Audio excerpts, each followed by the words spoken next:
नमस्कार मित्रों, जय जोहार। मैं रविशंकर यादव स्वागत करता हूं आप सभी का अपने इस यूट्यूब चैनल पे। चलिए, इकोनॉमिक्स की क्लास को कंटिन्यू करते हैं। इकोनॉमिक्स में हम पढ़ रहे थे क्या? उद्योग। और उद्योग को पढ़ने के बाद उद्योग कितने प्रकार के होते हैं, औद्योगिकरण क्या होता है और औद्योगिक नीतियाँ, ये सब बताने के बाद हम लोग जो लास्ट क्लास में कर रहे थे, सार्वजनिक उद्योगों का मूल्यांकन किया था हमने लास्ट क्लास में, है ना। और आज का जो हमारा टॉपिक रहेगा वो रहेगा क्या? विनिवेश। मैं थोड़ा सा बैकग्राउंड पे लेके चलता हूँ आप लोगों को। लास्ट क्लास में सार्वजनिक उद्योगों का मूल्यांकन करते हुए हमने जो किया था मूल्यांकन, तो हमने ये देखा था कि जो उसके उद्देश्य थे, सार्वजनिक उद्योगों को जिस उद्देश्य से इसकी स्थापना की गई थी, उस उद्देश्य में कुछ उद्देश्य में सफल रहे और कुछ उद्देश्य में क्या रहे? असफल रहे। सफल किसके किस में रहे? तो आर्थिक समृद्धि करने में सफल रहे, और दूसरी तरफ क्या? सामाजिक आर्थिक परिवर्तन करने में सफल रहे। असफल किस में हो गए? तो सरकार के लिए जो संसाधन जुटाना था, इनको संसाधन जुटाने में क्या हो गए? असफल हो गए, और अधिकांश ये उद्योग थे, ये क्या हो गए? रुग्ण इकाई के रूप में परिवर्तित हो गए। अब रुग्ण इकाई से बाहर निकालने के लिए सरकार ने जो एक तो आपका BIFR का गठन किया गया था, वो चीज़ तो संस्थात्मक उपाय था। दूसरी तरफ सरकार ने इस रुग्ण इकाइयों के लिए या सार्वजनिक उपक्रमों के लिए क्या नीति अपनाई? तो सरकार ने 3 नीति अपनाई थी। जवाबदेहिता तय की गई, प्रतिस्पर्धा को बढ़ावा दिया गया, और तीसरा क्या किया गया? विनिवेश। तो जवाबदेहिता, प्रतिस्पर्धा, ये सबको हमने लास्ट क्लास से बताया है। आज हम पढ़ेंगे क्या? विनिवेश। चलिए, तो विनिवेश में अपने को पढ़ना क्या क्या है, विनिवेश क्या है, इसके प्रकार क्या है, और साथ में राष्ट्रीय निवेश कोष, ये इससे संबंधित है, इसलिए इसको पढ़ेंगे। चलिए, तो सबसे पहले बात करते हैं कि विनिवेश क्या है। तो देखिए, विनिवेश की बात आती है तब जब बात आती है PSU की, पब्लिक सेक्टर यूनिट्स, सार्वजनिक उपक्रम, जैसे आप गेल, भेल, ONGC, रेलवे, ये सभी क्या है? BSP, ये सभी क्या है? PSU है, सार्वजनिक उपक्रम है, जिस पर सरकार का क्या है? मालिकाना हक है। ठीक है। तो विनिवेश कब बोलते हैं? जब सरकार सार्वजनिक उपक्रमों में से, जब सरकार सार्वजनिक उपक्रमों में से अपनी हिस्सेदारी को कम करके,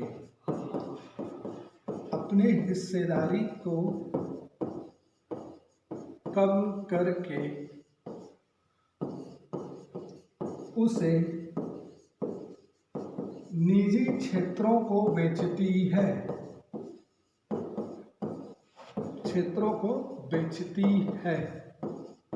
तब इस प्रक्रिया को क्या कहा जाता है? निवेश कहा जाता है। तब इस प्रक्रिया को विनिवेश कहा जाता है। सॉरी, निवेश बोल दिया था मैं, क्या बोला जाता है? डिसइन्वेस्टमेंट, विनिवेश। ठीक है, सिंपल सा अर्थ, और कुछ नहीं है। देखिए, कोई भी सार्वजनिक उपक्रम होता है, बड़े बड़े, इन सब का 100% में क्या होता है? शेयर होता है। अब इस 100% में से सरकार बेचती है ना। सरकार का 100% है, सरकार को अब इसका उद्देश्य कुछ भी हो सकता है। विनिवेश का हो सकता है कि क्या करना, एक उद्देश्य हो सकता है कि निजी क्षेत्र को सौंपेंगे तो बढ़िया बेटर मैनेजमेंट आएगा, इसलिए भी बेच सकते हैं उसके विकास के लिए, ठीक है, ताकि वो बढ़िया से डेवलप हो अपना सार्वजनिक उपक्रम। या ये भी हो सकता है कि सरकार को पैसे की जरूरत है, तो इसको बेचकर सरकार क्या करे? पैसे प्राप्त करे, ये भी उद्देश्य हो सकता है। तो उद्देश्य इसके बेचना, एक पैसा प्राप्त करना, ये भी उद्देश्य हो सकता है, या बेहतर प्रबंधन देना, ये भी उद्देश्य हो सकता है निजी क्षेत्रों के माध्यम से। ठीक है, तो उद्देश्य चाहे जो भी हो, तो बोलते किसको है? तो बोला गया जब सरकार क्या करती है, किसी सार्वजनिक उपक्रमों में से कुछ हिस्सेदारी या अपनी हिस्सेदारी कम करके उसे निजी क्षेत्रों को बेचती है, तब इसी प्रक्रिया को क्या बोल दिया जाता है? विनिवेश। मान लो 100% किसी सरकार का शेयर है किसी कंपनी में, इसमें से सरकार 20% को बेच रही है, तो इस 20% को प्राइवेट सेक्टर को दे देगी, और प्राइवेट सेक्टर को देने के बाद इस 20% के बदले सरकार को क्या मिलेगा? पैसा मिलेगा। इसके बदले में क्या मिलेगा? पैसा मिलेगा। ठीक है, बेच रही है। अब 20% हिस्सा अगर कोई कंपनी खरीद ली, तो वो 20% हिस्से का क्या हो जाता है? उसके पास अधिकार हो जाता है। तो सिंपल सी बात है, क्या है विनिवेश? जब सरकार सार्वजनिक उपक्रमों में से अपनी हिस्सेदारी को कम करके उसे निजी क्षेत्रों को बेचती है, तब इस प्रक्रिया को क्या बोल देते हैं? विनिवेश बोल दिया जाता है। तो हमने विनिवेश डेफिनेशन देख लिया क्या होता है। अब बात करते हैं इसके प्रकार की। तो जब विनिवेश के प्रकार की बात होती है तो प्रकार में हम क्या बोल रहे हैं? 3 प्रकार। इसका एक प्रकार होता है सामान्य विनिवेश, दूसरा होता है क्या? रणनीतिक विनिवेश, एंड थर्ड वन होता है आपका क्या? निजीकरण। ठीक, तो सामान्य विनिवेश, रणनीतिक विनिवेश और निजीकरण 3 प्रकार का विनिवेश होता है। पहला बोला जा रहा है सामान्य विनिवेश। जब सरकार क्या करती है? जब सरकार कुछ हिस्सेदारी को बेचती है, कुछ हिस्सेदारी को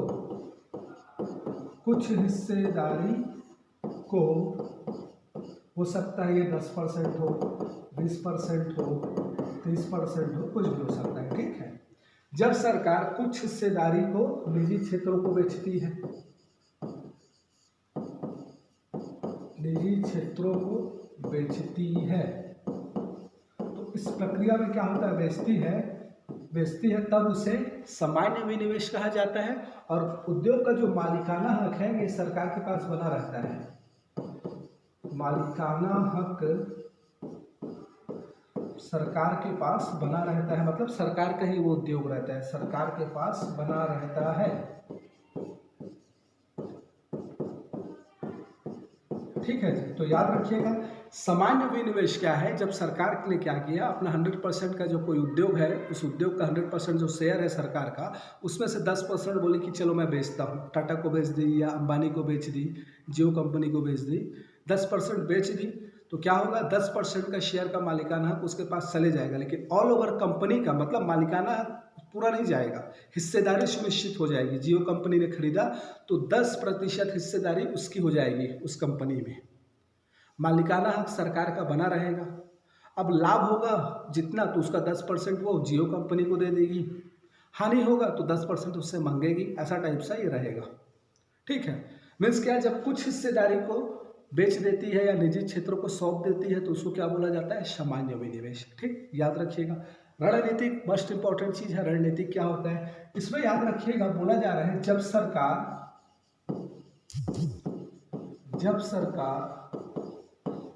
न्यूनतम 26% हिस्सेदारी के साथ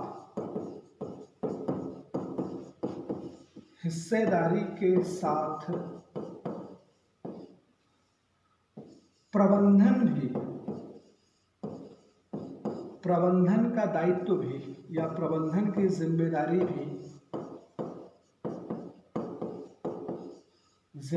भी निजी क्षेत्रों को सौंप देती है। निजी क्षेत्रों को क्या करती है? सौंप देती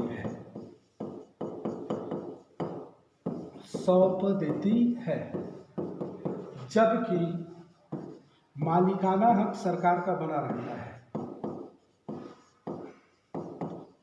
मालिकाना हक सरकार का बना रहता है। तो सिंपल सा बात है, इसमें भी कोई भी बहुत बड़ा चीज नहीं है। क्या बोला जा रहा है कि भाई न्यूनतम कितना बेचेगा? 26%। अगर 26% से कम बेच रहा है, 26% से कम हो रहा है, तब वो किस में आ जाएगा? सामान्य विनिवेश में आ जाएगा। अगर 26% से कम हो रहा है तब वो किस में आएगा? सामान्य विनिवेश में। ठीक है, तो क्या बोला जा रहा है? न्यूनतम 20% और प्लस क्या? मैनेजमेंट भी किसको सौंप देती है? निजी क्षेत्रों को। ठीक है, तो 26%। अब 26% से ज़्यादा कितना भी हो सकता है, बोला जा रहा है न्यूनतम। अब कितना ज़्यादा होगा वो आगे समझ में आएगा आप लोग को, लेकिन न्यूनतम कितना? 26% हिस्सेदारी और प्लस क्या? प्रबंधन, दोनों को। मतलब बोल दी कि चलो मैं अपना 30% शेयर बेच रहा हूँ, या 40% या 35% या 45% या 48% मैं सौंप रहा हूँ, किसी को बेच रहा हूँ, तो उसके बदले उसको पैसा मिलेगा। साथ में सरकार क्या बोलेगी? अब मैनेजमेंट भी तुम ही करना। ठीक है, लेकिन मालिकाना हक सरकार का बना रहेगा। तो जब इस प्रकार से विनिवेश किया जाता है तब उसको क्या बोल दिया जाता है, रणनीतिक, स्ट्रैटेजिक डिसइन्वेस्टमेंट। याद रखिएगा। थर्ड होता है क्या, निजीकरण। अब ये निजीकरण क्या है, प्राइवेटाइजेशन, तो ये शब्द से ही समझ में आ रहा है निजीकरण। तो इससे बोला जा रहा है जब सरकार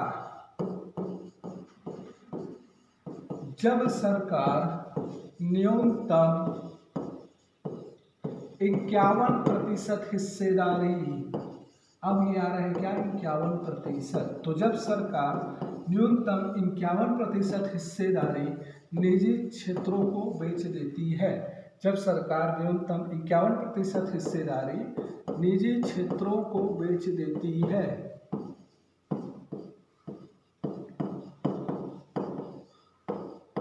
तो ये क्या कहलाता है, निजीकरण। क्यों, अब इसमें क्या होगा, अब 51% मीन्स 100% में 50% तो क्या है, इसका आधा है, और 50% प्लस 1 तो 51 हो गया, आधे से अधिक हो गया।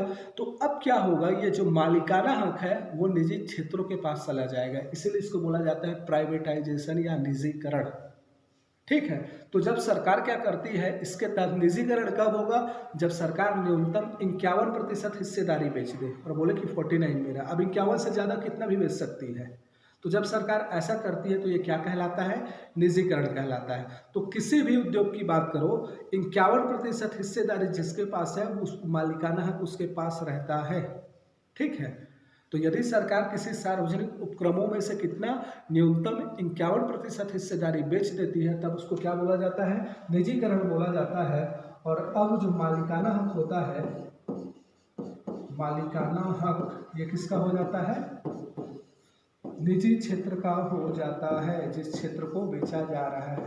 तो मालिकाना हक किसका हो जाता है, निजी क्षेत्र का। आई होप आप लोग को क्लियर हुआ होगा। देख लो, प्रथम में मैं क्या बोला, सामान्य जब न्यूनतम 26% हिस्सेदारी, कुछ हिस्सेदारी को बेचे तब वो क्या है, सामान्य विनिवेश। कुछ हिस्सेदारी में क्या, 26% से कम बेचे।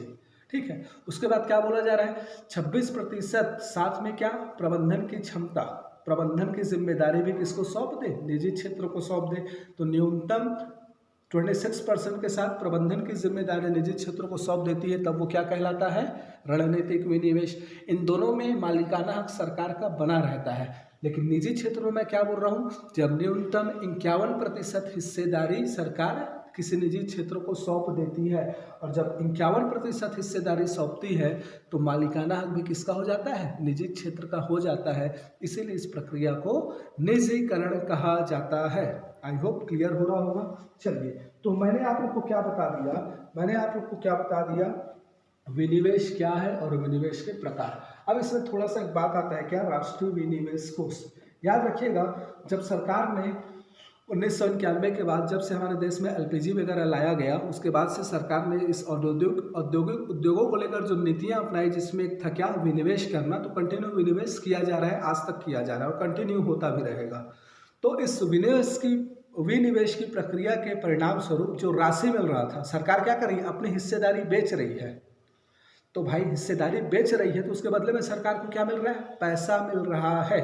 क्या मिल रहा है, पैसा मिल रहा है। तो सरकार ने क्या किया था, 2005 में राष्ट्रीय विनिवेश कोष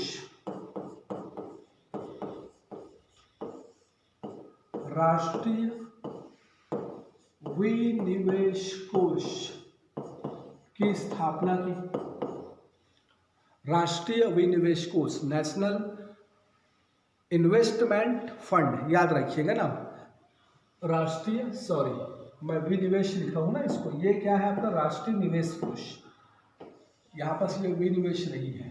ठीक है, तो राष्ट्रीय निवेश कोष याद रखिएगा, नेशनल इन्वेस्टमेंट फंड याद रखिएगा। इसमें है क्या, तो विनिवेश से प्राप्त राशि को इस कोष में रखा जाता है। ये कोष क्या, फंड क्या है, तो इसमें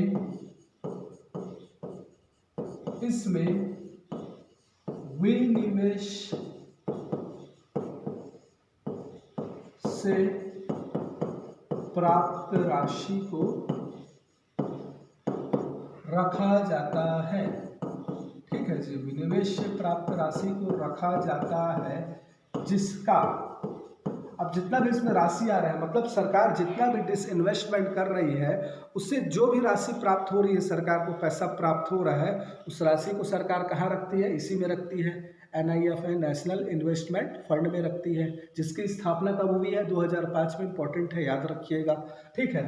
तो इसका बोला, इसका व्यय जो है, इसका खर्च जो है, इसका जो व्यय किया जाएगा, तो ये व्यय किस हिसाब से होगा? इसको उसका किया क्या की जाएगा? तो व्यय किया जाएगा। पैसा आ रहा है इसको उसमें, तो इसको खर्च ही किया जाएगा। तो खर्च कहाँ किया जाएगा? एक रेशियो बना दिया गया, 75% और 25%। तो बोला गया 75% राशि जो है वो जन कल्याणकारी योजना में, जन कल्याणकारी योजना प्लस आधारभूत ढांचे के निर्माण, आधारभूत ढांचा का निर्माण, बेसिक स्ट्रक्चर का निर्माण के निर्माण में, और 25% क्या? तो जो सिक इंडस्ट्री है, रुग्ण इकाई है, रुग्ण इकाइयों के पुनर्निर्माण में,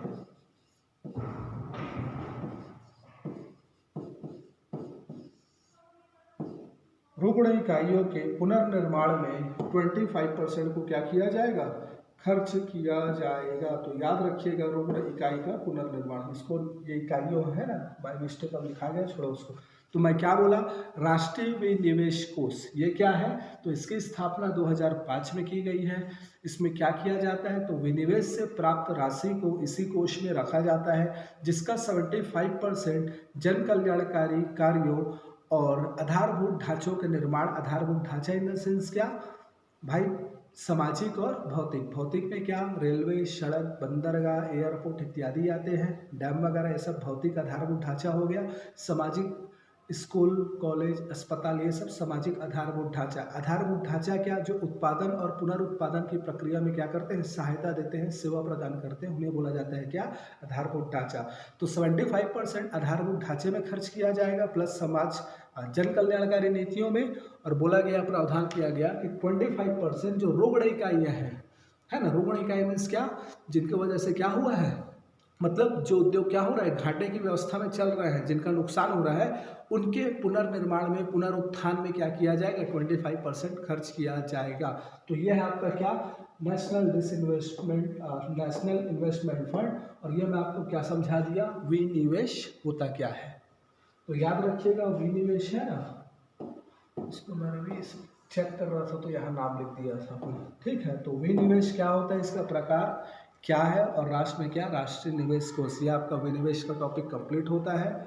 चलिए फिर मिलेंगे अगले बार नेक्स्ट टॉपिक के साथ। इसके बाद अगर आप लोग को वीडियो पसंद आया होगा, समझ में आया होगा, पसंद आने की बात तो अलग है, अगर समझ में आ रहा है तो प्लीज़ लाइक करिए, सब्सक्राइब करिए, शेयर करिए, ठीक है। चलिए।